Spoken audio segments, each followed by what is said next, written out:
All right, I think we are live. Juan, can you Hey, pull it up? hey, Let's see, we got this going. let me see. Let me check.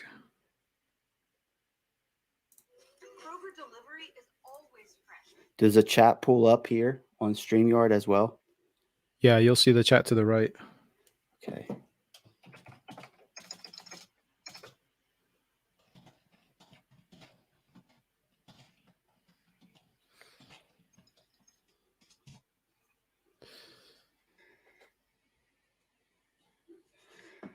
Okay, I Yeah, think we're good. I see us on the other thing. All right. My apologies, everyone. I messed up at the beginning there. I tried to do this through OBS. It took up too much of my processing power, and it just wasn't working. So now we're doing this through StreamYards. If you're new to this channel, this is We Are Investing, a channel that's dedicated on investing and personal finance. Today we have a special guest on the channel. His name is Juan Valdes. He Hey, also has a YouTube channel. If on the title there should be a link by his name. If you click on it, you will be able to go to his channel. And then when the video is all said and done, I'll update it and I'll put a link in the video description as well. Today, we are going to be discussing many things regarding the stock market. We're going to go over many topics, and hopefully, by the end of this video, we are able to provide some value to you. If we are, then definitely consider subscribing to our channels, hitting that like button, and spreading the videos around to your friends and families. So, you just want to start off the video by introducing yourself real quickly? yeah, my name is Juan Valdes. I've been investing, trading for over a decade. I have a business background in upper management, used to having to evaluate companies, and it was kind of like an easy transition into the stock market. Taken some classes, financial classes, and been in every aspect of the market. I've day traded, I've traded options, I've swung trade, and I do value investing, growth investings. I know how to look at the financials, create a DCF, come up with an intrinsic value, and just try to find those value plays and growth plays. So you're trading full time now, right? This Yeah, is your job. yeah. I mean, I no, I have other business and stuff, but yeah, Yeah. I do trade full pretty much full time too. Also, So would you consider yourself more of a day trader, swing trader, a mixture of both, and also investing as well? Or how would you yeah. classify yourself? I the last few years I day trade and I swing trade, and then like I take profits now and kind of put them in like long-term investments and stuff now. When I was younger, unfortunately, it's like any money I made day trading, if I made like an extra 40, 50, 60, 70,000 at the end of the year from day trading, I would just blow it all and stuff. And that that was just kind of like my youth, man. And now that I'm a little older, I got kids, I'm thinking more longevity, and so I try to invest long-term stuff. Yeah, so just this is like real quick to this. So like I had some nice investments where I made a decent amount of money, and I'm like, dude, I just want to blow this money. Well, how can I blow? Let me blow this on something smart. So like I've been researching like luxury watches because I mean right Yeah. now things are crazy with people making like the rich are just getting richer, so they're buying these things like left and right, and the values of them are going up. So if you had a luxury watch and you started buying them years ago, you could probably cash out for some pretty coin right now. But it's just like one of those things where if you buy a Rolex and it's not iced out, it's actually like a Rolex that's a limited edition one. It's discontinued. You can flash that, but also not lose money on it because if you hold it, it should appreciate over time. So you're a watch guy, huh? A little bit, yeah. I got a couple watches, but I'm I have a family as well, so it's a tough fight to justify buying Yeah, yeah. something that tells you time that costs thousands of dollars. So it's tough, but yeah, it's better to buy that than to waste it on sneakers or something that's gonna to well, some Yeah, sneakers you yeah. actually might increase in value, but Yeah, watches definitely appreciate it and stuff. yeah, yeah, that's Hey, so the market has been insane over the last I think we had like 7 to 8 straight days red on the overall stock market, the major indices. Yeah, I don't know if you have taken a look at the technicals on the Nasdaq. I have. I looked I have. okay. I looked at the futures and they're pretty flat. I mean, futures opened at 6 p.m. What do you think is going to happen with the market? Like short term, do you think we hold that support that we saw on Monday when the value was around $13,725 for the Nasdaq? Yeah, I saw that it bounced off that 13,722.25 area. It did. It had a nice bounce. And so if you look like long term, right, it's been on an uptrend and kind of like right in line with the Fed's announcement that they seem to be hawkish and that they're open to I think like we had four spikes kind of like factored in, and for interest spikes factored in, and that was Yeah, the initial downtrend. And now that they're kind of like open to five interest spikes, I think that changes a lot of DCF values, especially in tech stocks. And you see, kind of like on January 19th, that's when it broke that uptrend. Like you can go from like May 19th and October 5th, and you see kind of like it bounces off that uptrend, and it kind of broke down that downtrend, and it bounced. It seems like it's on a downtrend now. So there's a few things I worry about. I think about, somebody's asking about history. I was about to make a point too with that. They state that the way that the market started in January, historically, when it started this low, that over throughout the year, historically, it's only had like a 6% growth throughout the year, as opposed to like a 10, 11th that we've enjoyed the last few years. So I don't know. I see the technical analysis. I see it was a beautiful bounce off of support, but I'm just scared that one more Fed announcement, one more hint that they're gonna uh, uh, go higher with the interest rates, that's just gonna drop that, and it's gonna break that support. So it's kind of the reason I think Meet Kevin and sold a lot of his stocks, because of the uncertainty. yeah, we're gonna talk about that in more detail. Yeah, we're definitely in a downtrend. Yeah. The what we're going off of right now with that support, there. I mean, we've been bouncing off of around so what's this value here? Around 13,900 ish, like a little Hmm. bit below, a little bit above. We bounced off that three times, but the highs are lower. We're setting lower highs, so Yeah. we're due for a move. Whether it's up or down, I do not know. But I agree. I think the market, based on what I've been reading and listening to, the market has around four, maybe five rate hikes priced in. Now, these rate hikes are quarter of a percent. I mean, they Quarter of a could come percent. in, yeah, they can come in and they could do a double in one meeting, and Yeah, then things might get which adjusted. which wouldn't surprise me. Like, I think it was in 1980, Valcor, like he went all high with interest rates to kind of like subside the inflation. Like he wanted just zero inflation. Yeah, And I think like statistically, there's a formula where if you want to defeat inflation, the interest has to be like 2.5% or something above the inflation, which is not going to happen, because inflation's at 7%. So they have to increase the interest rate. They're going to have to make sure there's still GDP growth. It's just a whole bunch of things that they have to do to make sure we don't fall into a recession. So, yeah, which is what scares me. So, I mean, I can only really speak on what I have experience with and what I see in my day-to-day life. And I could tell you right now that like I live up north. It's been a cold month. My house is heated through natural gas. Natural gas has gone up quite a bit in its price, and it's affecting me on my energy bill every month substantially, almost double what it was before. That makes me adjust my spending habits. yeah. Also, I'm looking for another vehicle. We're growing into the vehicle that we have it's not really ideal with a baby seat, a car seat in the back. So we're looking to get a bigger vehicle. Prices are outrageous. All of that's Yeah. going to have impacts on spending and whatnot.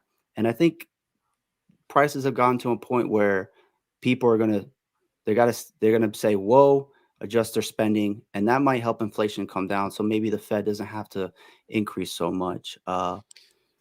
It's a tough job. And they also have to take care of shipping and stuff. There's shipping, Yeah, there's like a bottleneck in shipping. So, yeah. yeah. That's what. Yeah. Yeah. That's Something came out, why. GDP growth came out to 0.1%. Yeah. It's a balance, man. It's a balance. You have to avoid a recession, you have to increase GDP growth. You have to control inflation. You have to take care of the supply and demand issue, right? Uh, we were buying all these equities, and we started to taper, which is a great thing. So it's a tricky balance act, and the supplies coming in from China and different things. We have to clear up that bottleneck.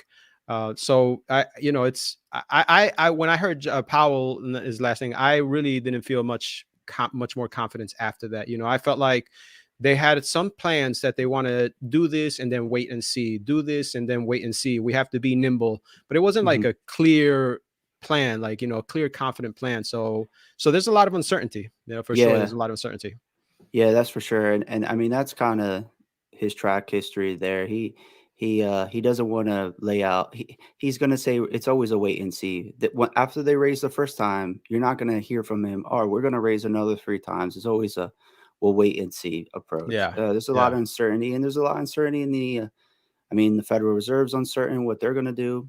We don't know what's happening with with COVID and the right. economy, so there's just a lot of stuff going on.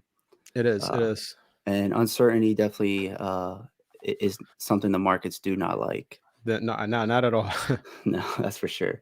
So, Andres, the futures for the Nasdaq, I have them up on the screen right now. They're basically flat. We're down 0.3%. I'll pull it up on the 1 day, 1 minute. From 6 p.m., we had a little, we went down a little bit, but nothing much. We're kind of just flat here. We'll see what happens. These things can get moving in a hurry. But tomorrow, we'll see what happens. Nothing crazy right now. Yeah. Moving on. So you're a trader, you day trade, you swing trade, and you Hmm? also move some of your profits into long-term investments. Yeah. For your shorter term trades, what are some of your and also I guess some of your longer term trades, your swing trades, what are some of your favorite indicators to use? That's a great question. So I have two strategies when it comes to swing trading. So I indicator wise, I obviously I watch for RSI. I use the stochastic. I use the RSI. I use so let me rewind. So with day trading and my swing trading, they're pretty similar. I like to combine static and then dynamic indicators. So if you have like just a static indicator, right, that would be kind of just like a MACD or something, right? It kind of just goes with whatever the momentum is. And dynamic also takes into account the volume and candle formation. So I feel like I like to just have a lot of things in place before I get into a stock, because I don't want to lose any money when I trade. So to me, the perfect entry for either a day trade or a swing trade, it's an uptrend on the stochastic, it's an uptrend on the RSI. I have TradeView. They have this thing called chandelier exit, it's CE, and it actually gives you kind of like a buy and a sell signal, which it's pretty spot on with everything else into account. Like if a buy signal comes up and it's not on an uptrend on the stochastic or the RSI, it's not above a moving average, and then I won't follow it. So So mhm, you like getting into stocks when they're on an uptrend, right? So you're yeah, not trying to catch a falling knife, but are you buying stocks that have had like massive dips and then they start to show somewhat of a rebound, or are you yeah, buying stocks that are just yeah. moving up and to the right? No, I love buying stocks that have had like a massive dip. So like right now, the thing I've been trading the most is Tesla. And sometimes, I'll get into something, like I'll start trading a stock and then like I feel like I'm in one with the stock, right? So like I've been trading Tesla, and like I'm like six for six in trading Tesla, because I feel Rinse and like I repeat. Yeah, that's it. So Tesla, it'll be on a downtrend, downtrend, downtrend, downtrend. So I'll have a combination of, I'll see how it's, I'll put a resistance line on the downtrend. Once it breaks that resistance line, if it's above a moving average, if it's above, I also have like a lot of pivot points, like monthly, weekly, and yearly pivot points that act as strong support. So if it's above all those three, if there's like a confluence of that, then it's also on an uptrend on RSI, uptrend on the stochastic. Also, maybe another positive indicator, the TTM squeeze, if it's showing that it's an uptrend on the TTM squeeze. If all these things, it's like 8 things, like bam, bam, bam. I'm like, man, this is like a 90% success, like, waiting for those. And they come pretty often. So that's like day trading and swing trading, like my strategy. I balance that static and dynamic. I look at all things. I look at the volume and everything that's increasing, and price action. Cool, cool. So I know some traders like, and I do this myself, like they analyze a position, and if it's a swing trade or a short-term trade, it's based off of, a trade can go south at any time, Yeah. and as a trader, you're not going to bat 100. So there's always like, I'm willing to risk this much to make that much. Right, right. So do you have like like a number in mind, like I'll risk 5% to make 25% on a given trade, or 2% to make 8%? I mean, everybody's different. Some people don't even have this. They just go off of technicals. And if Yeah. things break, then they get out. Yeah, I look at where it should bounce off of support, and that's usually like my stop loss, right? Like I'll look at if it pulls back a little bit and it lands into the support where I feel comfortable. If that breaks, I'll exit. Okay. Price wise, how much that is, it depends, So like for like some, I've been trading Tesla with options, and I've been day trading Tesla with options. So like I'll watch it fall, and then I feel like it's reversing, and I'll buy a same day call. So, that's my favorite play because the call will cost like 200 or 300 bucks, right? So I'm not risking much. If I lose 200 or 300 bucks, on the account that I have, it does, it's not bad at all.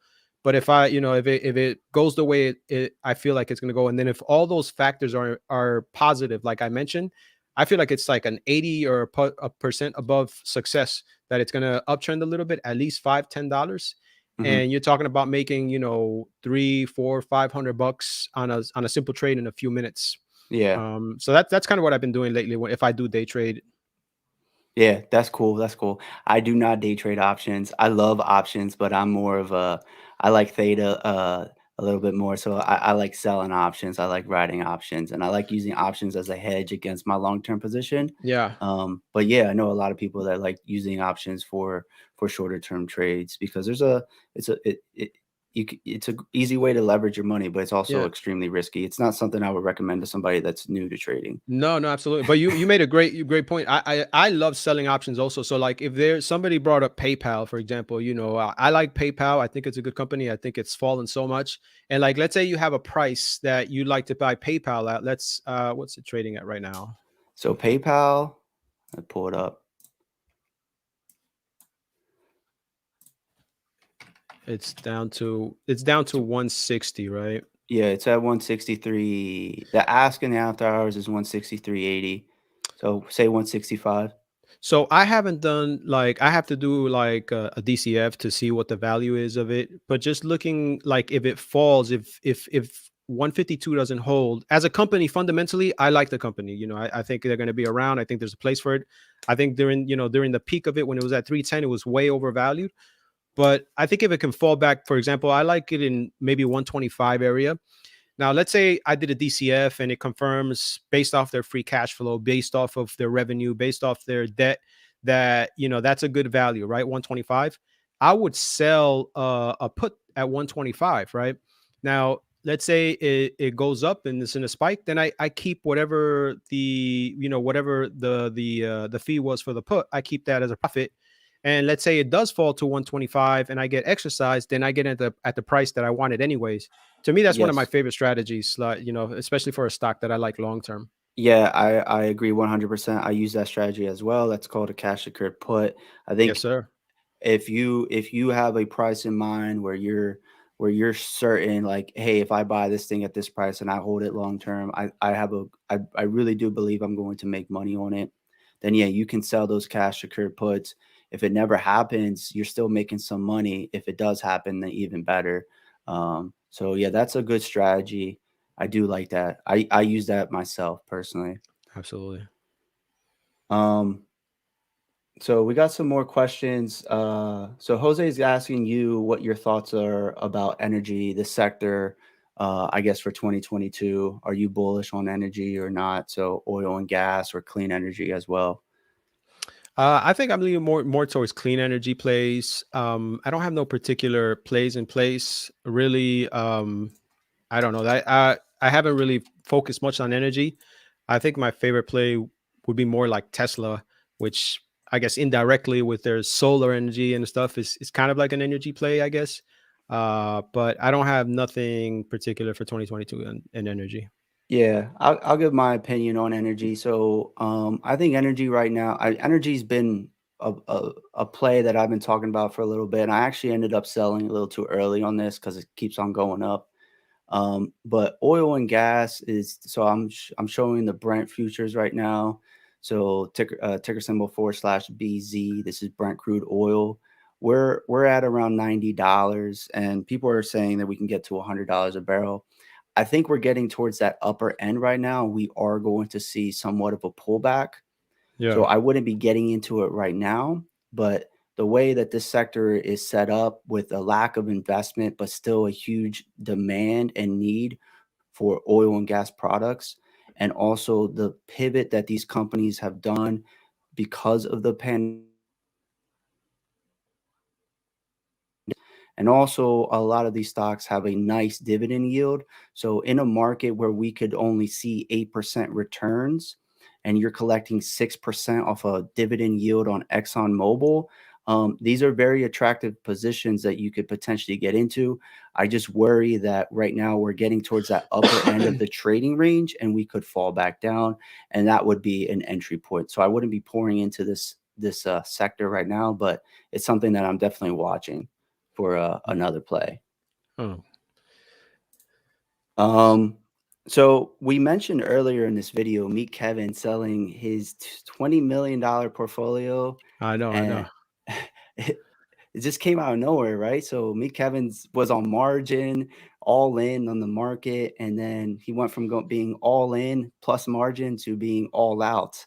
And then he, like a couple of days later, he ended up putting $10 million, so half of his portfolio back in for short-term trades. Yeah.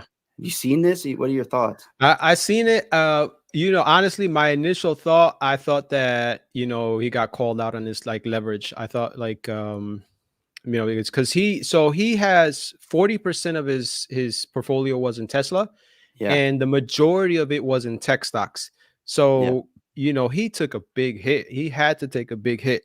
So I thought, there was like a margin call or something, I, but he came out and he denied that there was a margin call, and he denied that he panicked. He said his quotes were that this uncertainty of Fed spikes and shipping and all that. He said it's like a nasty speed bump was the words that he used, and he said he doesn't know how long and deep this dip is going to be. So his approach, he said, I sold because I wanted to lower my cost basis, wash my taxes, then repurchase some stocks. yeah, and then he did end up buying some more stocks, and he bought more tech or like high valued companies. Like he bought NMDM, he bought SoFi, he bought I think Enphase too, right? Lemonade. What? I think he bought Enphase also, right? Or Maybe I did. So in the video I saw, he didn't mention Enphase, okay, but he was long in that. He probably bought back in. I don't know. He bought like NMDM, SoFi, Lemonade. I think he bought some more Matterport, and there were some other Shift Technologies, which is like a used car company, like Carvana essentially. okay, yeah, Stuff like that, which are all trading at price to sales multiple. None of them are actually profitable with a positive EPS and actually can post earnings to have a PE ratio.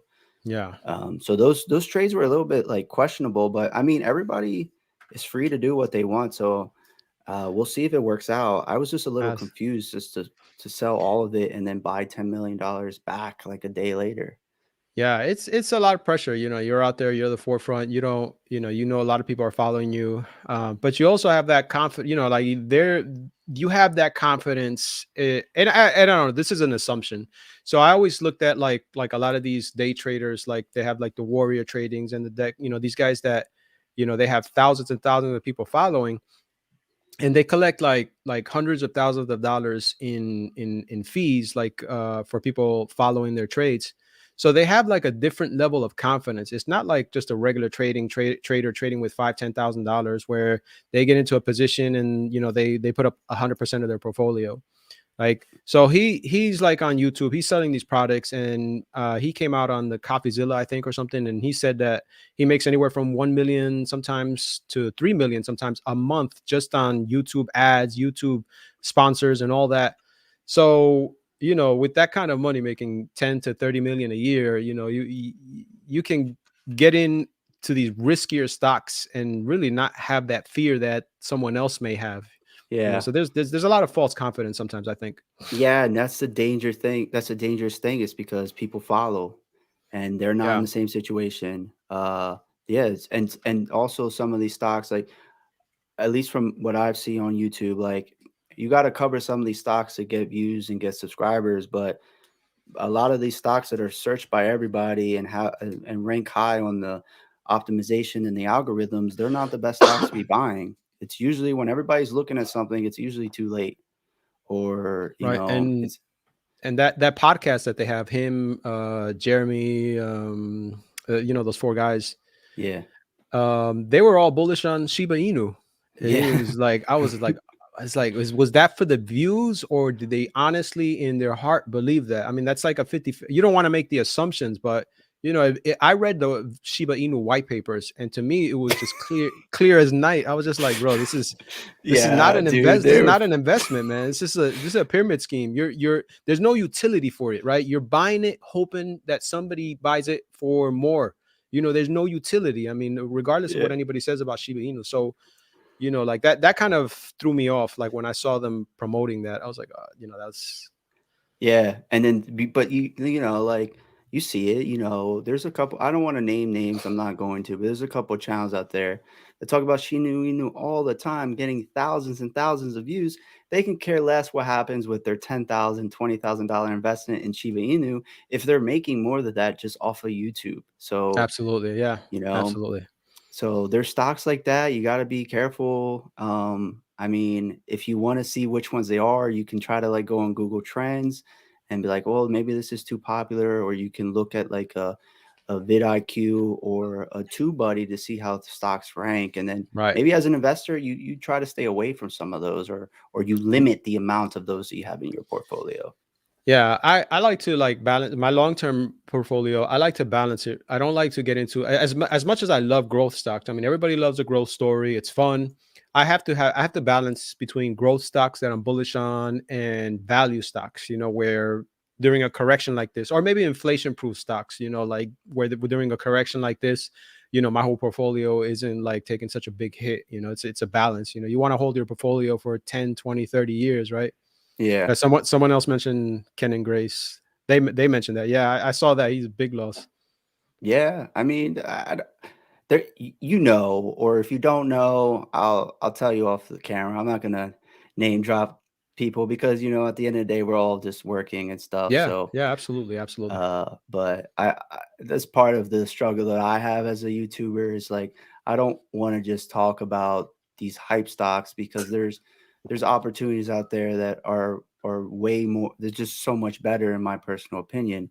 For instance, probably my biggest play of 2021 was Ford. I Ford. try to make videos on Ford and I would get like 500, 750, like 750 views on a video, and it would just be like, Yeah, nobody wants nobody to watch. cares. Nobody cares about Ford, man.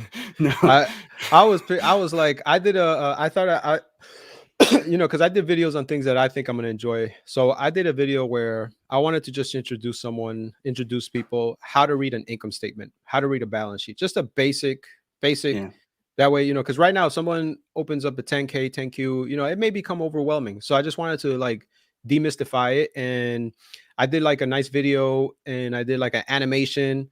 And it was like the 10 out of 10 ranking. It was like nobody's Yeah. gonna watch like an income statement type of thing. So I was just like, oh Yeah. man.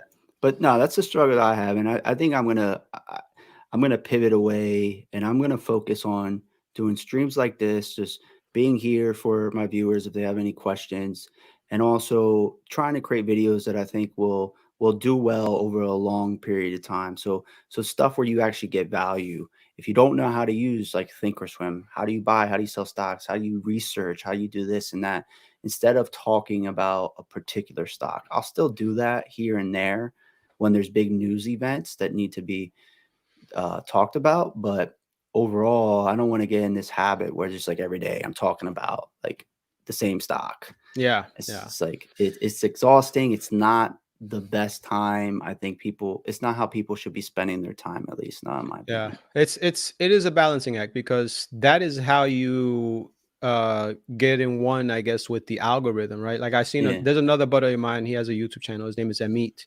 Yeah, screw the Um, algorithm. That's what I'm saying. yeah. Amit he's a good YouTuber, really well spoken, and he was making videos, and his first 10, 15 videos, didn't get much views, and then he started talking about Palantir, and those got like really good Yep. views, Yep. and then like his next 30, 40 videos were all about Palantir, Yeah, and he's no, like dude.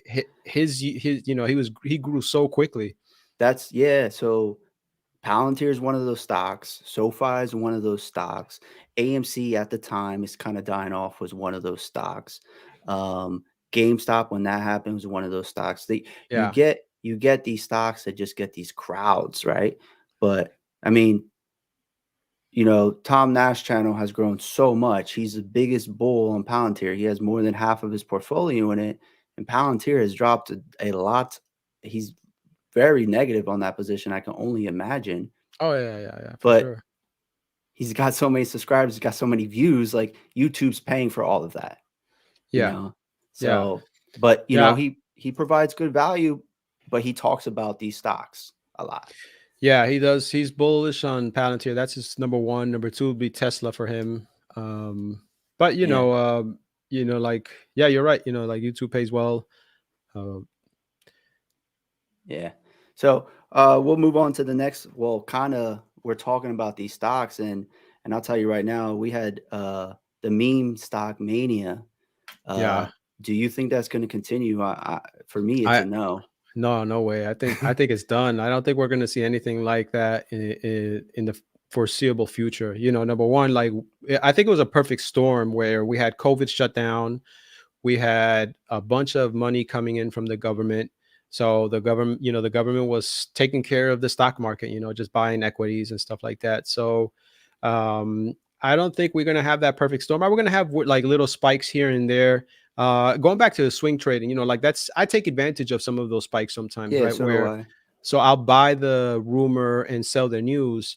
Like, and especially like in the medical sector, like where like that's my comfort. I have a background in medical field, and where I can research a medical stock and really understand it and kind of get an idea if they're going to get FDA approval.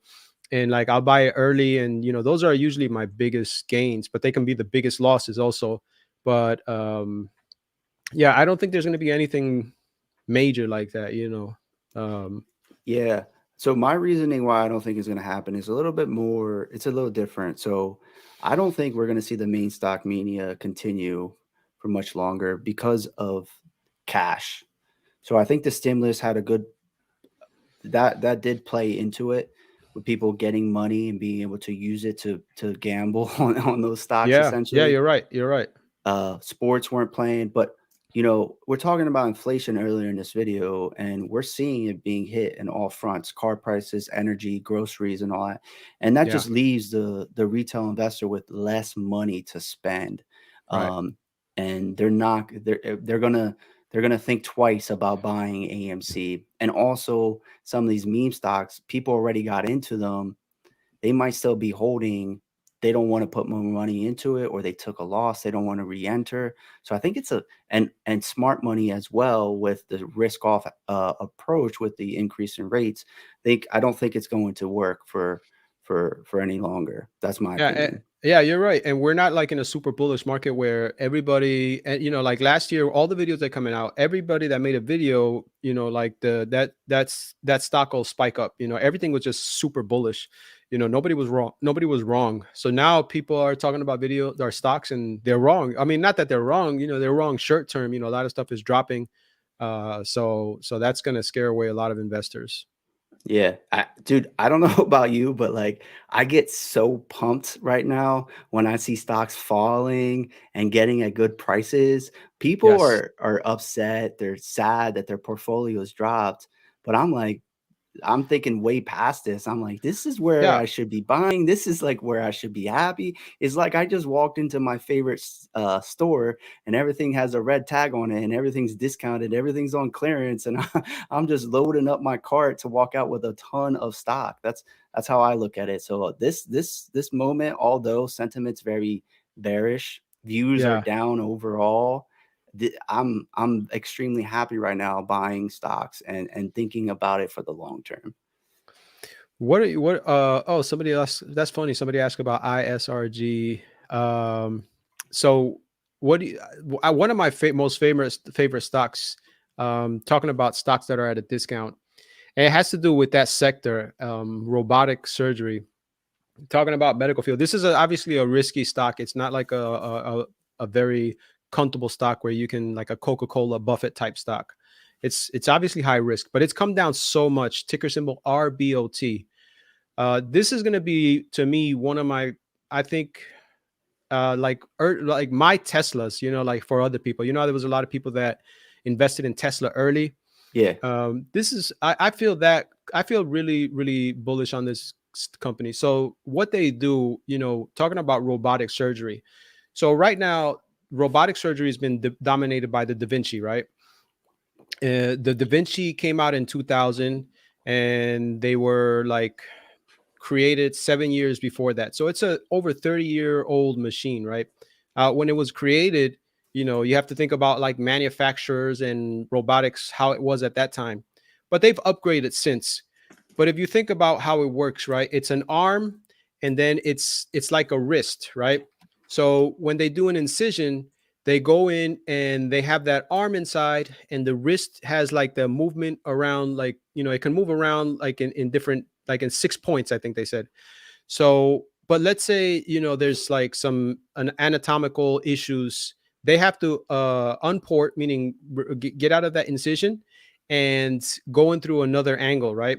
Hmm. So what this company did, right, and they're down a lot right now. And this is, Yeah, I got when the this chart pulled up. So they're this trading at $6. They were at $15 in man, September of 2021. They dropped to a low of 467. yeah, I've been adding to my position. $6 is I don't know. I feel like it's low risk. I feel like it's, like $6. Even if it went to zero, it's a lot lower risk than being in a stock that's trading at 800 that drops to 500, right? Yeah. So Dude, the bid ask on this thing is crazy. The ask is $18. The bid is $5.50. oh, So it's very low volume, I assume. yeah, it's low volume. It's not a popular stock. The Yeah. reason I like it, right? So what they've done, the founder, and it's him and his partner, they're MIT graduates, and what they watched the movie, Fantastic Voyager. It's an old movie, and in the movie, they shrink a doctor and put him in someone's blood vessel to get rid of a clot, right?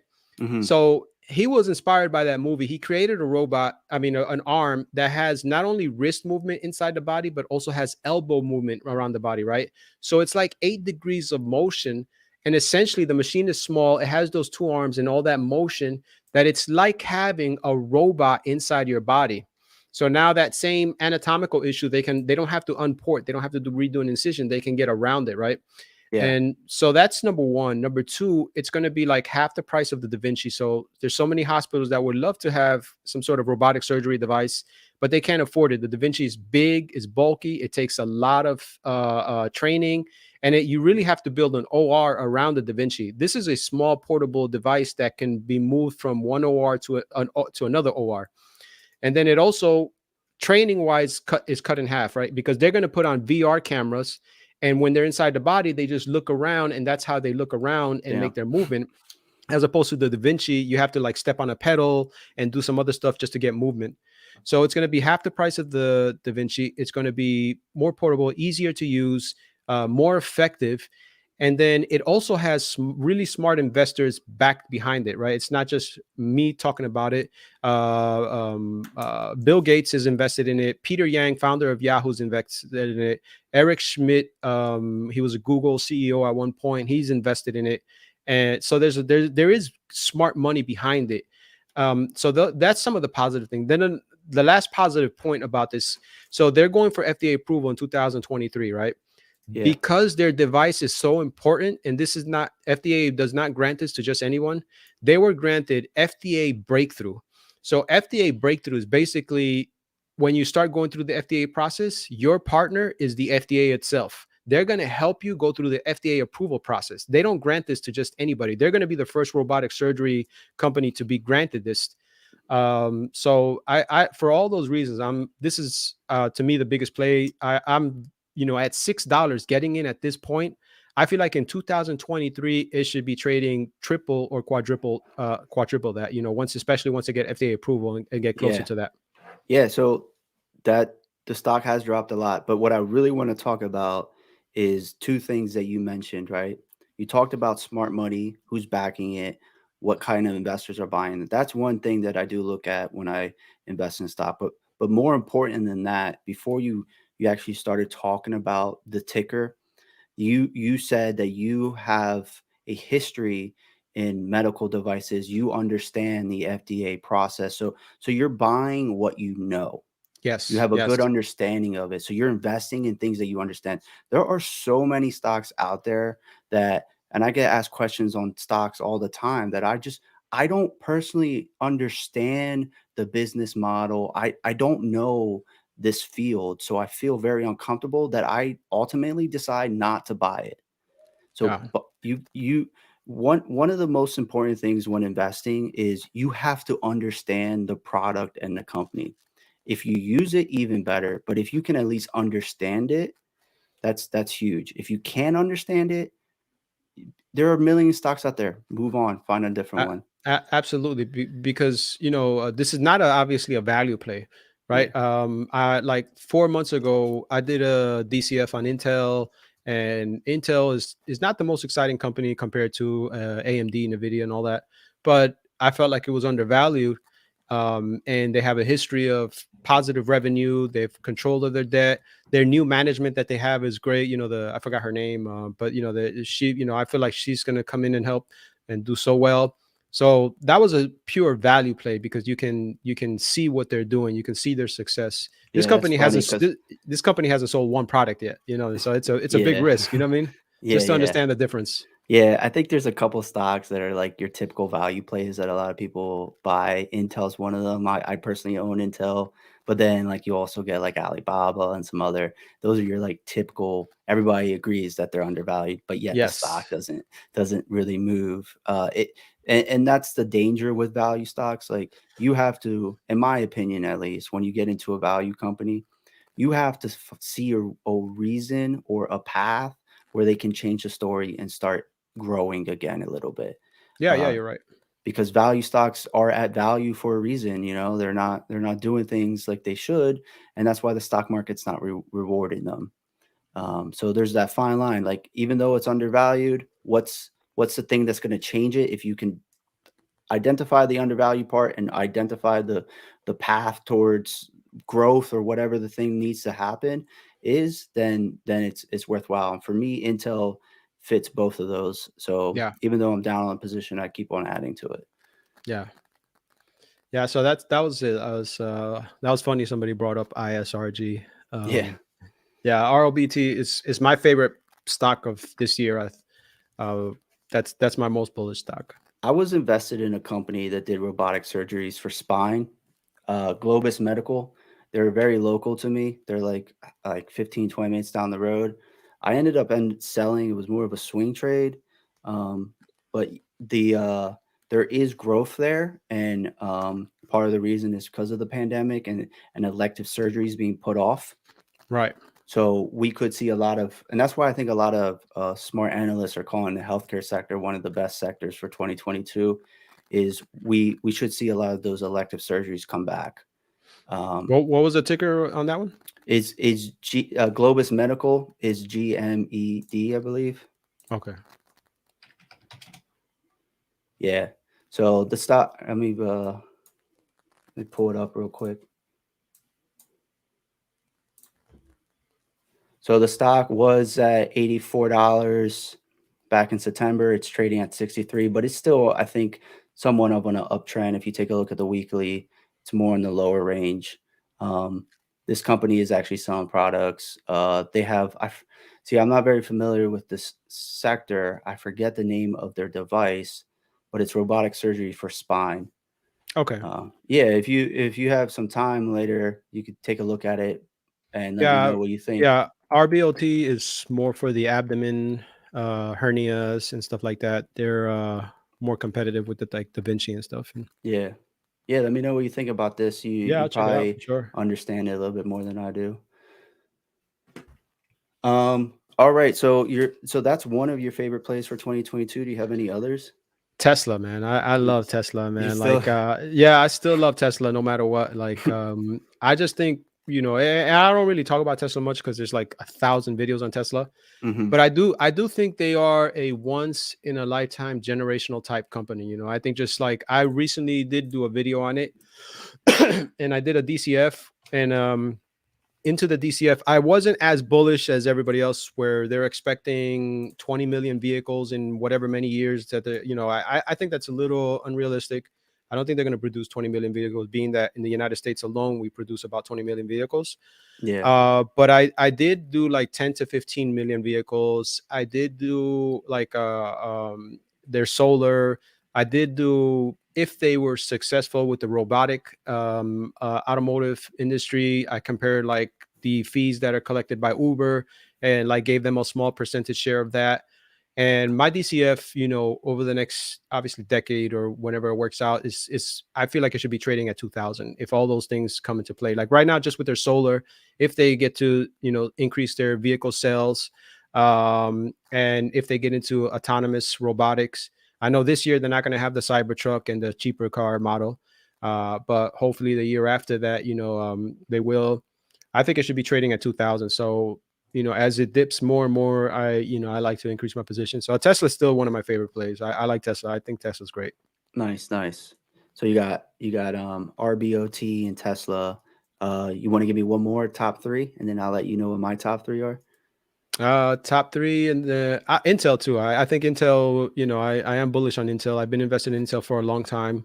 And the new female CEO, the new CEO that just took over, I think she's going to turn things around. One of the I don't care how good a company is. I always look at management. Management is a big deal to me, and I have to believe in their vision. I have to believe that I have to look at that they've had previous success. And so I'm still holding Intel, and I think those are the three that I'll focus on the most right now.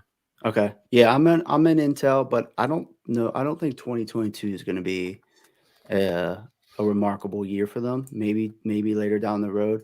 I do like what they're doing with the change in management and also the change in direction that the company's taking, focusing more on foundries and actually making chips on North American soil, which I think is Yeah, huge because we get most of our chips made from Taiwan Semiconductor over in Taiwan, which well, who knows what will happen with them in China. Getting into political things, we'll talk about the Ukraine situation later in this video as well. So I think long term, foundries are huge for the semiconductor sector, and Intel is working on that. So that could be really good for them. Top 3 for 2022. My number one stock is going to be Ford. Even though the four. stock's up a decent amount, I just think we have a lot of catalysts coming up um, within the next couple of months. So Yeah, the F-150 Lightning release in spring is going to be a huge catalyst. I think that vehicle is going to be received very well. I mean, the F-150 has been the number one sold vehicle for the longest time. yeah, And I think as we switch over to EVs, that's still going to be a very popular vehicle. It's also iconic for Ford in their switch to EVs. Ford's actually selling EVs now with the Mach-E. So they're one of the only legacy companies that have like a legit EV out there besides the Chevy Volt, which nobody likes. yeah, yeah, So that's one catalyst. Also, their investment in Rivian early on um, has been very successful. So yeah, they're currently in a lockup right now, just through the traditional IPO process. They can't sell their stake until that lockup expires, which is after the second earnings for Rivian. but it's around, depending on what the market cap for Rivian is, it can be an $8 to $10 billion stake that they pull out. Oh wow. Yeah, that's essentially what Rivian got for going public. That's how much money they received. So that's a lot of money. That could be factories, that can be battery Yeah. development, that can be battery factories, that could be long-term contracts with some of your supply chain, which is going to be really important for EVs. Where are you going to get your lithium from? Where are you going to get your graphite from? Where are you going to get your silicon from? Your cobalt, your nickel, all of these things that you need to secure. Well, you Yeah. can sign a long-term contract like General Motors did with MP Materials to try to shore up that supply chain as well. So that selling that stake, I think, is a huge catalyst for it. You also have the transit ban. So I think you got three catalysts coming up with Ford that could propel the stock higher if the market does rebound a little bit. Yeah. So that's one stock. Another stock that I think is going to have a really good year in 2022 is Uber. We talked Uber. about investors, what investors are doing. I also take a look at what management is doing. So one of the biggest bull signs for me as an investor when you're investing in a company is when management actively buys their stock. The reason why I think this is so bullish is because they get compensated in stock anyways. Yeah. So then if they're using some of their own money to buy more stock on top of the stock that they get for being CEO, CFO, CEO, just being part of the company, it's extremely bullish. That's like, let's say I was to get paid in Bitcoin and then I worked for Uber, or I drove for Uber, got some cash and I bought more Bitcoin. Like I'm Right. just Right. buying, Right. I'm just doing more and more of the same thing. So the CEO of Uber bought a bunch of shares. Valuation for Uber is very attractive to me when you compare it to Lyft, and they got the Uber Eats and the Uber mobility business, and both of Yeah. them are growing. So I think there's a little bit of a valuation play there as well, and also huge catalyst with Uber's been a publicly traded company for a couple years now. The stock's trading at, I believe, below IPO levels, but yet this year coming up, it seems almost 100% sure that they are going to finally post profitable adjusted EBITDA. So that could be a catalyst that could get more investors in it. And also we can take a look at the growth with the rebound, with the variant kind of dying down, and how we move on into the summer of 2022. So that's, you got Ford and Uber. And Okay. then the next stock, there are many stocks that I can put at number 3, but at the top of my, like, right now, I'm gonna say PayPal. I think PayPal. the stock's been cut in half. It was at $310. It's at 165. It hit 140, I believe. But I like PayPal because with inflation, it actually doesn't impact their business Right. because they're just based on a fee. So if the cost of good goes up, the fee remains the same at 3.5 or whatever percent it is. They just collect more money. Also, I think that Venmo thing could be huge for them and be a catalyst, and you can get some more traders into it. So Yeah. those are my 3. Yeah, and I like PayPal too. I read somewhere that if someone has PayPal in their basket, like with online e-commerce, that there's like I think a 60 something percent more chance that they're going to purchase whatever the product is and stuff. Yeah, it's a toss up between PayPal and Disney, but Oh, Disney's killing it with their streaming, man. yeah, They just started streaming, and it's like a kind of like a beta, like they're just starting, and man, they're killing the streaming service. Yeah, Disney's good company. yeah. But I think all 3 of those are companies that we all know of. They they've been around for a good amount of time. Disney's been around forever. Ford's been around forever. Uber is relatively newer, and when you compare it to Ford and Disney, and PayPal, same, but still companies that have been around for a decent amount of time that I think will look really good moving forward. And I think Yeah. 2022 could be a good year for those. Yeah, for sure. I think one rule of thumb, like especially with inflation so high, if you're going to invest in companies, think about inflation, and if a company is can raise their price and you still think you'll buy that product, then maybe more than likely, it's a decent inflationary type company, right? Like supermarkets and banking and healthcare, even streaming services. I mean, they've raised streaming services and people aren't dropping their streaming services. I mean, except for Netflix, but Yeah, um, still good growth though from it's just you get into the law of large numbers. A company gets yeah, so big, it's hard to sustain that kind of growth. right, Like you look at Apple, like they're not, they're such a big company. Their growth isn't crazy, but yet yeah. it still gets really good treatment from the stock market. So Mhm. growth isn't everything. It's important, but some companies, the stock price can grow more than the growth of revenue. Yeah, and there is a point to sometimes where those growth companies become mature, and you don't get to see that type of growth like before, No, definitely not. Definitely not.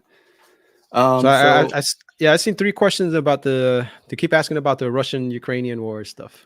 yeah, yeah. So I'm gonna be completely honest. Like I don't follow that stuff very closely. Yeah, Because I can't. I'm so busy looking at the stock market, looking at individual companies that I can't get into politics because there's just you could read one article online, but I feel like there's just a history of politics between Russia and Ukraine that you have to understand to yeah. fully understand the situation. And I just don't have the time to dedicate to all that. So, I Yeah. mean, Briefly, I don't know much. I mean, I'm not too in depth with it. I would say like I think it stems from Russia before 1990, right? They were like a big superpower, right? And after they weren't as strong as they used to be, a lot of the surrounding countries, like whatever stands in Georgia and all these different countries, they said they made an agreement with some of the big power states that these countries, as long as they don't join NATO, this is an agreement that we want to have. And I think that was one of the first wars when they attacked Georgia, was because Georgia was going to join NATO. So this is kind of like similar to that. I think Ukraine wants to be a part of NATO, and they're kind of like flexing. So they have their soldiers on the border, but I don't think Russia doesn't have the strength like before. I don't think like I think now the government, the whole world's watching. Like as opposed to Georgia, they kind of like just pretty much let them attack. I mean, it wasn't like now. I think they're watching now because of Georgia incident when Russia attacked Georgia. I think like they're being watched more closely. So I don't think they're going to be. I don't think they're going to attack Ukraine. I really think it's just a lot of flex. They have their soldiers there, but they know that the whole world will step in. Like the United States and Europe will step in if they do attack. So it's not like before. So I don't think anything's going to happen. I think they're just flexing. So that's kind of like my opinion with that. yeah, we've been through this before. I don't think anything's going to happen. If it does, the market's obviously going to drop, but I think it's a viable dip. Yeah. So that's my opinion on that situation. So we got a question. Do you have ETFs in your long-term portfolio? If you were to open a position as a 35-year-old, what would be a good place to start? Do you want to answer that, and then I'll touch Yeah, on that as well? I like if I was 35, I would mix it up. I'll put like maybe 50% in ETFs, and maybe like the VU and the SPY, smaller position maybe on the QQQ. Then I'll have a certain percentage, maybe 10-15% on some REITs. And then the rest I'll have like on some growth stocks, kind of like the Apples and Teslas and Microsofts. And I'll diversify that way. And then so with that type of portfolio where you're not exposed, if you're just talking about a portfolio where you don't have to, and I'm talking about the person that doesn't want to be super active, you have that portfolio and you just put 20% of your your revenue, I mean your salary or whatever you can spare, every check, just keep adding. That's the portfolio I would have. I would have like a mix of maybe 2 or 3 ETFs between the VU, the VOO, and the the SPY and the QQQ, and then a reader, 1 or 2 REITs, and then growth stocks, and just put money into that every check and not worry about it until like I'm 60 years old or something. Hopefully after 20 years, 25 years, you start seeing that major compound growth. Yeah, yeah. So ETFs in my long-term portfolio. So I mean, it depends on your situation. I work for a company. I have a 401k. My first recommendation to you, if you were in that situation, would definitely take advantage of that company match. It's free money, and you're going to get a lot of exposure through mutual funds, index funds, and different sectors through your 401k. So that's one long-term investment account you have. If you do have that, then you can reduce the amount of ETFs that you have in your taxable account where you're trading and buying individual stocks. If you don't have a 401k, then you should definitely open up a Roth IRA, and you should do the things Juan mentioned. You should have those sectors. You should have those ETFs, those REITs, or however you want to Mhm. pronounce them. Um, then, as let's say you do have your 401k and you have your taxable account, you're buying individual stocks, you can have ETFs, and there's actually a nice little tax advantage to having ETFs, um, if they're sector specific. So, or even not, like you can buy the VOO, or you can buy another ETF that follows the S&P 500, like the SPY. Right. If the stock market was to drop one year, let's say 5-10%, you could sell that VOO, take advantage of that tax loss for your taxes, and buy the SPY instead. You're just Mhm. transferring over from one ETF to the other. It's not a wash sale. So you can get those losses, help with your taxes, but still hold the same amount, the same companies essentially. So it's a cool thing to do. Um, but personally, if you have your 401k, you can do individual stocks, and you can swing trade ETFs and sectors that you like. We mentioned oil and gas and how that could be bullish. Well, you could, instead of buying an individual stock, say you don't feel comfortable analyzing one stock, but you think the whole sector as a whole is going to move in one direction, you can trade an ETF instead. So it's a great tool, but everybody's case is different. That's the hard thing with giving advice. This isn't Yeah. financial advice, by the way, but Yeah. But everybody's different. one silver lining is, let's say you're in your 20s, right? And let's just give an example. If you had, let's say, $100,000, just to understand on a broad basis how important it is to at least do something, whether it's a 401k or anything. If you had, let's say, $100,000 in your 20s, and you just put it in the bank, and if you look at it 30 years later with inflation, that 100,000 is probably going to be worth 50,000, right? Now, if you took that same 100,000 and invested it in an ETF that gained, let's say, was 10% a year for 30 years, it's $1.8 million that you would have gained. So just understand that that's how important it's important to do something with your money, especially if you're in your 20s. If you can afford to put 200, 300, 400, whatever money every month, just diversifying and getting started and doing that, maybe the first 10 years, it may not look like a lot. The second 20 years, it start looking good. But after 20 years, 25 years, that compound growth of that amount, you're going to start seeing major, major gains, regardless if it's that year. Let's say this year, let's say a SPY is only grows 6%. That same example of the 100,000, it won't be 1.8 million, even if it grew 6% every year, which historically it doesn't. It'll probably be somewhere like 1.1 million, but it's a big difference than losing $50,000 in inflation. Yeah, time in the market beats time in the market as an investor. So the longer you have money in the market, the better your chances are, and most likely the more money you're going to make, especially if you can dollar cost average and buy throughout a Ab- longer period of time. Absolutely. Yeah. So, if you guys have any questions down in the chat before we log off, please bring them in now. Before we sign off, Juan, is there anything else you would like to say? And if you want to give yourself like a quick plug for your channel and what you have Yeah. to offer, feel free to Yeah. do Yeah. so. Okay. Yeah. So this was fun. Definitely enjoyed talking to you. I've been watching you for a long time, Yeah. and I enjoy your YouTube channel. I think you bring great positive content. So it's great to be pairing up here and doing this. I don't depend on YouTube at all. This is all fun. I love doing it. I actually enjoy it. And I also I am having a free day trading course starting next month, February. Well, February. We're already in February, just about. So February 12th, on Saturday, it's going to be equal to if you were to buy a big package that costs $4,000 of day trading courses and all that. I've taken those courses. I feel like I'm going to be providing the same quality, and it's going to be free. Even if you pay $2,000 or $3,000 for one of those courses, they're pre-recorded. I'm going to be doing the same type of course free every Saturday for like the next 4 or 5 weeks, and I'm going to have a few guests. One of the guests is this guy's name, Nar Trader. He's a millionaire day trader. I know he's made millions day trading. He's very successful.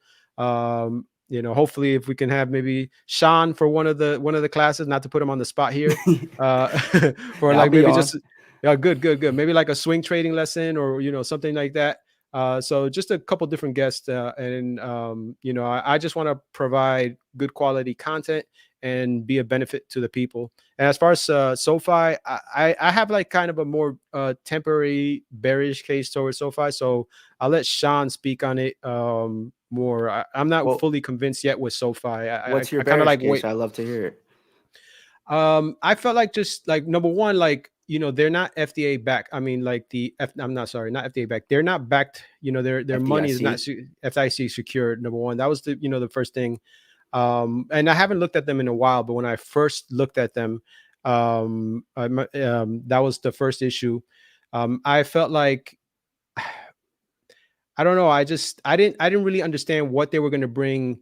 I felt like they were trying to do too many things at once. They're going to do loans. They're going to do this, and I feel like you kind of have to specialize in one thing and then grow after that. I don't know. I just, like, I'm not fully convinced yet. I just feel like it's too early. I need to see a little bit more growth before I become bullish on SoFi. Yeah. So I think SoFi is an interesting stock. It's an interesting company, but I want to talk more about the stock in this case. We mentioned earlier in this video how some stocks are your hype stocks, Yeah. and and they get a lot of attention. Well, SoFi definitely fits that category, and because so, you get a lot of implied volatility options. So there are ways to make money through trading options with SoFi, and that's where I entered into it. I bought Yeah. some leaps. I was able to sell covered calls, but I'm able to make a couple percent every couple of weeks just by selling covered calls. I could also sell those cash secured puts, get some nice premium, and make money that way. Also, there was a lot of like catalysts coming up with SoFi that could create like a shorter term pump as well. And that's probably why those options were going for so high, because people thought, oh, the banking chart is going to get here. Once they get the banking chart, this thing is going to go to the moon, 20x. Yeah. You hear that kind of talk. We got the banking charter. Unfortunately, it wasn't really during the best time of the market. So there was a pump, but it didn't last very long, and it wasn't a very it wasn't a very big, it wasn't a big increase in the share price. You Yeah. also have the Super Bowl coming up, and you have Right. student loans coming. The pause could end. SoFi, because of those volatilities and all those catalysts, if you're going to get into a position and you know how to use options to hedge and make money, I think it's a great tool to do so. It's one of the stock itself is a tool to make you money. As an investment, it's still iffy. It has a lot of long-term potential, but it needs to get there, and it trades at a price to sales multiple. It could fall much lower, so there's a lot of risk implied with it. But if you know how to use those options, that helps offset some of that. So it's one of those stocks where, like, I think as a new investor, it's probably not one of the best positions to get into. But if you are more of a sophisticated investor, you have some more experience, I hate to say this, but you can kind of reap the benefits of all of the new investors coming in and buying call options that are short term out of the money. So it's like, you So know, yeah, I didn't look at it that way. I didn't see the benefit of it. I didn't look at it short term. I was kind of like, I kind of like scanned through stocks that are getting used, and I have like just because there's so many companies, right? Where I'll just have like a few things that I look at, different ratios, the sector, and if those things don't like scream out to me, I'm like, okay, I'm bearish on it, or whatever. I'm neutral and just go on to the next one. yeah, So, SoFi was one of those things where it wasn't nothing that wowed me, but somebody maybe that just, like comes from that sector, maybe they looked at it, and they can say they, that, oh, this is going to change it. Just like people like Palantir, like at first I didn't get the big hype. And then, I started seeing people that are in that field talk about it. And I was like, okay, maybe there may be something there. But Tom Yeah. Nash also likes SoFi, by the way. Yeah. He is bullish on SoFi. Yeah, I saw that. There so, like, I mean, I was invested I had a trade on AMC back in the day, like, way before the squeeze, and, like, I made money off of those call options. I had an AMC and GameStop. Part of me, like, now knowing what I know, is I wish I kept some of my options and actually took shares at these ridiculously low prices so that Mm. I could just sell options against them because I had no idea the option market was gonna be the way it is. With all these new retail investors buying these crazy options, you can make money and essentially have no risk. For instance, you could sell a covered call on AMC back when it was pumping for like $150 strike price. Like, Yeah, it's yeah, like, who's buying these call options? Well, yeah. somebody is, so you can sell them, and like, it's just like crazy that the market works that way. But if people are going to be foolish and buy crazy options, I will sell them to them. Like, Okay. it's how it is. So there are some stocks that are like that, and those are more of your hype stocks. Yeah, I mean that's what I love about the market. There's just so many opportunities. I mean, like some people just like growth stocks. Some people like talking about me, Kevin. Buffett and what's the name? Warner, No, Peter. Thiel. Yeah, no, not Peter Thiel. No, Lynch. Oh, Lynch Peter said Lynch. like yeah, Lynch said like trying to buy time the market, right? Like kind of what Kevin did is like cutting flowers and then watering the weeds or something like that. It's just like as like there's just some people like their true way of investing, value investing is just finding these value stocks and just buying into them and not worrying about it. And that's such a stress-free way of doing it. I mean, it's really, you don't have to worry about anything. You don't worry about the fluctuations. You just Yeah. have your few companies that you believe in. But that's not for everybody. Maybe like, I love this stuff, the stuff that you're talking about, just the options, short trade. I mean, it's fun for me. I enjoy it. Yeah. It's like watching a sports match, like I love getting into it. Yeah. So everybody has their niche in the market. Yeah, that's for sure. Everybody, you got to figure out what works for you and then Yeah. just go with it. Yeah, so we've been live streaming. So this was supposed to start at 8. Started like 8:30 because I was having technical issues, and we've been live for an hour and 11 minutes. So we're gonna wrap it up. I just want to thank you so much for your time. Thank you for coming No on problem. here. I will go on your show. Just reach out. We'll set a date, Yeah, and we can absolutely. do that. Um, Also, feel free, everyone that's been watching this video, to subscribe to Juan's channel, subscribe to my channel if you haven't already. We're gonna do talks like this every Sunday with a guest, hopefully every week, where we'll go over tips and tricks for newbies in the stock market. We'll also talk about stuff like we did today, particular stocks and whatnot. And then I'll do live streams solo throughout the week and give you some other video content as well. So if you're interested in that, make sure you ring that notification bell so your YouTube will notify you. Also hit that like button to help with the YouTube algorithm. I thank you all, every viewer out there, for watching. I thank you for participating in the chat. Until the next video, I just wish everyone a good week. Hopefully the stock market is green. Hopefully we can make some money, Yes, and I'll sir. catch you all on a later date. Juan, you got anything to say, or that's Are we adios? are we ending with that Cuban music and putting the hand in the Uh, camera, man? I can't because I'm live. How do I edit it? No, I know. I'm just messing with you, man. Yeah, I don't man. know. Oh, wait, wait. I've never done that. I'm just Yeah. joking, man. So hold on. Before we sign off, a personal question for you. So you're part Cuban, right? Well, no. Okay, so my dad is from Panama. My mom is from Spain, right? But Okay. I grew up in Jersey, and the city that I grew up in is called Union City, Yeah. and it was actually the second most when I was growing up. I think the demographics has changed now, but when I was growing up, it was the second most Cuban populated city in America after Miami. So Yeah. everybody was either going to Miami or they were going to Union City. So I grew up around Cubans. Like my aunt, she was married to a Cuban guy, and like I was just surrounded by Cubans. So I was immersed in the Cuban culture. And then I Yeah. had family in Miami too. So every summer I would go to Miami. So I'm very well aware of the Cuban culture, all the Cuban food, papa rellenas and medianoche sandwiches and Yeah. the black beans and rice mix and all that stuff, man. I love all that stuff. So no, I'm not Cuban, but I have my uncle's Cuban. Oh, sweet, sweet, sweet. What's your favorite Cuban dish? When I was younger, I used to love croquetas. Yeah, the And jamon. yeah, and then the medianoche sandwich. I don't really mess with swine now, so I just like if I go to a Cuban restaurant, I'll just get like rice, black beans, and like a bistec empanizado type of steak, like a Yeah, breaded steak type of thing. yeah. And some, I love that, man. No, that's awesome, dude. Alright, I do have to get off now. My camera's yelling at me, the battery's about to die, so I'll catch you all on the next video. Thank you so much for your All time. right, take See ya. care. Thank See you. ya.